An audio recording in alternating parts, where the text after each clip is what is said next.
ओम श्री साईनाथाय नमः। ओम श्री साईनाथाय नमः। ओम श्री साईनाथाय नमः। सभी साईं भक्तों को नमस्कार। साथियों, कथा प्रारंभ करते हैं। आज एक नई कथा आपको सुनाएंगे।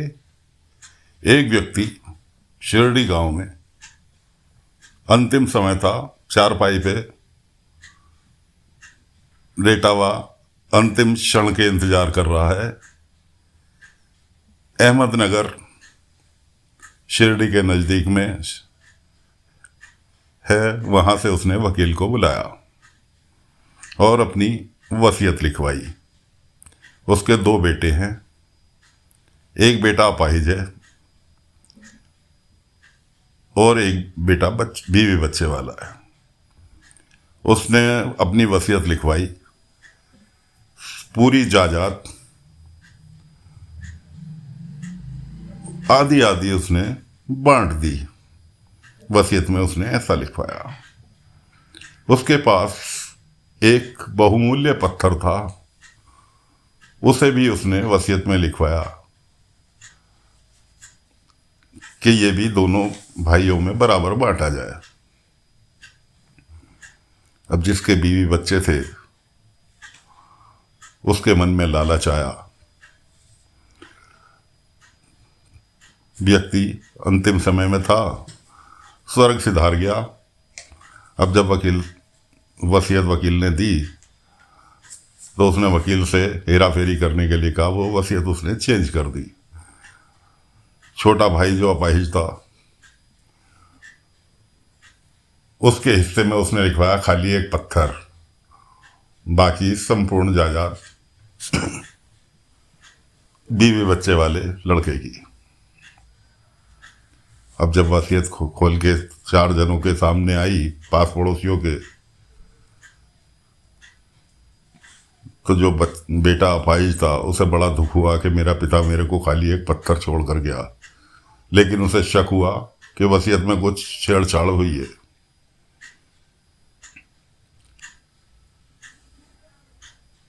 वो पहुंचा बाबा के पास कि साईं ऐसे ऐसे मेरे साथ। बाबा ने कहा सबरी रख। बाबा ने पत्थर हाथ में लेके देखा। बाबा तो समझ गए कि ये हीरा है। बाबा ने कहा तू एक काम कर, इस पत्थर को सुनार के यहाँ लेकर जा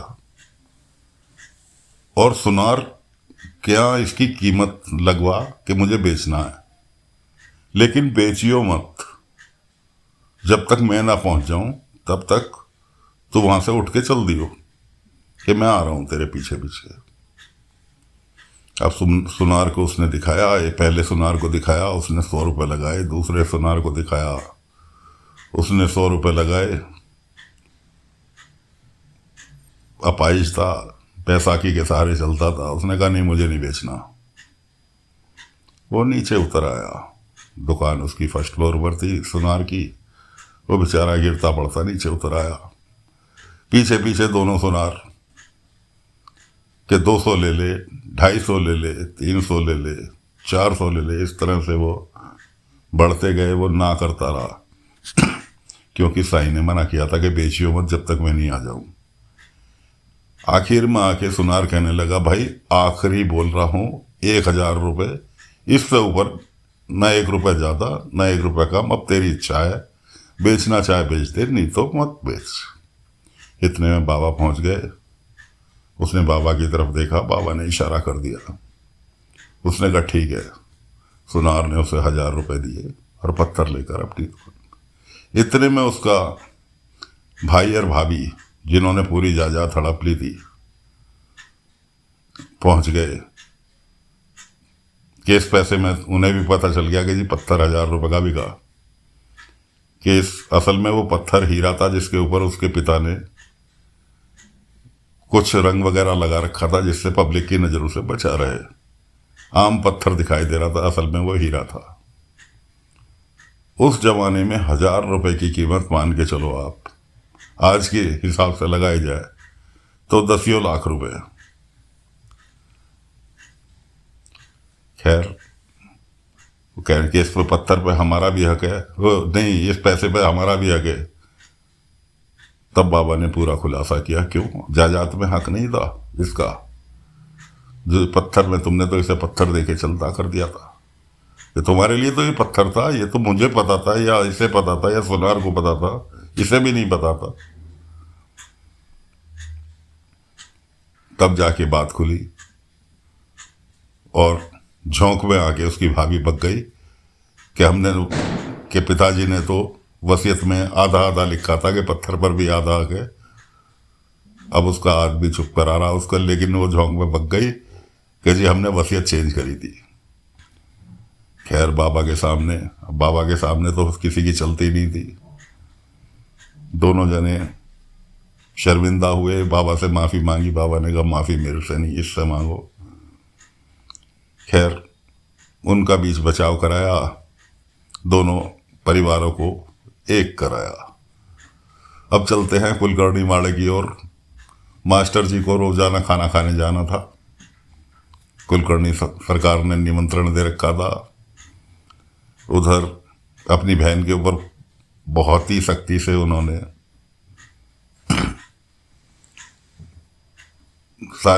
बहुत सारी चीज़ों के प्रतिबंध लगा दिए थे। बिना मिर्च मसाले का खाना खाएगी, घर का सभी काम तो करेगी, रुक्मणी कोई काम नहीं करेगी।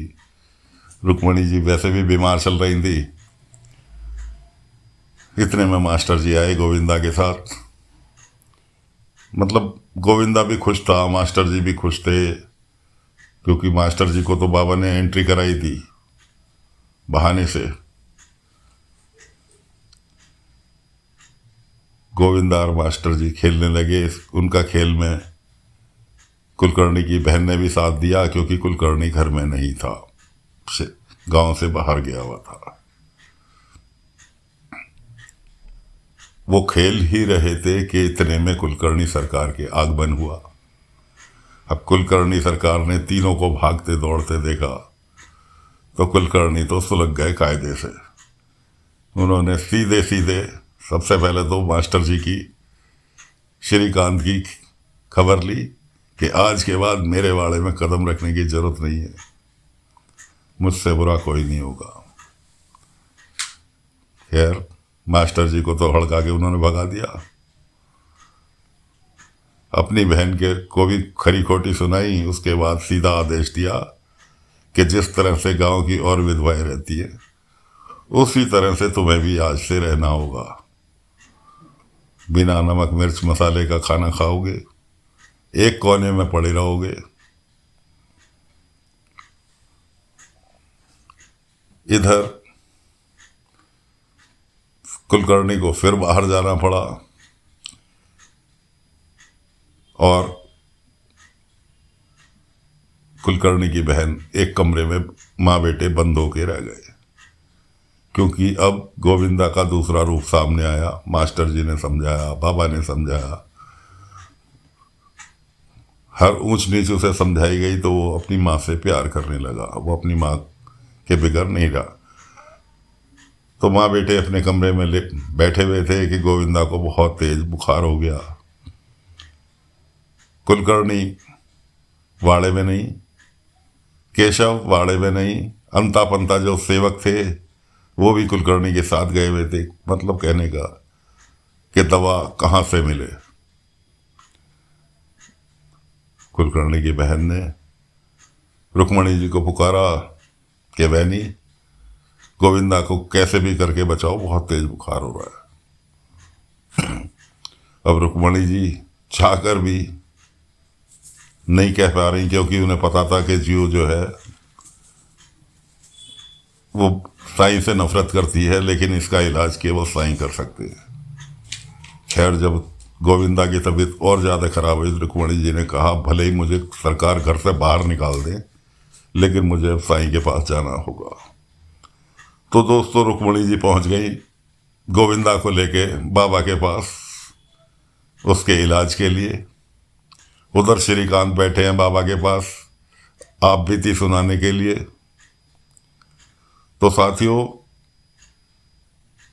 अब वक्त बदलने वाला है। रुक्मणी जी किसी की भी परवाह ना करके साईं के द्वारका माई पहुंच गई।